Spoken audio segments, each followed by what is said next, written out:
À Gaza, l'intifada, la guerre des pierres, est remplacée depuis plusieurs semaines par la guerre des cerfs-volants.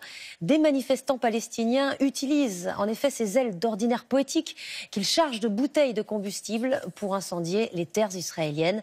Ce sont d'efficaces cocktails Molotov volants. Notre correspondant Franck Genozo. Un incendie qui, à toute allure, progresse en territoire israélien. Ces derniers jours, les pompiers sont intervenus plusieurs centaines de fois le long de la frontière avec Gaza. À l'origine de ces sinistres à répétition, ces cerfs-volants palestiniens. Leurs traînes enflammées les transforment en engins incendiaires. On imbibe ces tissus d'essence, puis on y met le feu et on envoie le cerf-volant vers le territoire israélien pour incendier leurs champs.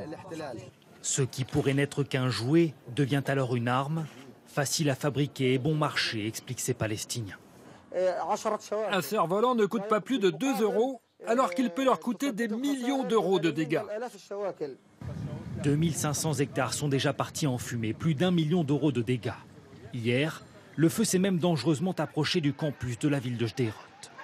Waouh, c'est incroyable! Provoquant un début de panique chez certains habitants. Maman, j'ai peur. Ne t'inquiète pas. J'y crois pas. Ces cerfs-volants se veulent le nouveau symbole de la colère palestinienne qui a poussé ces dernières semaines des milliers de Gazaouis à protester le long de la frontière avec Israël. L'armée israélienne a répondu par des tirs à balles réelles à chaque fois qu'elle estimait sa frontière menacée. Bilan, 125 morts côté palestinien au cours des 2 derniers mois.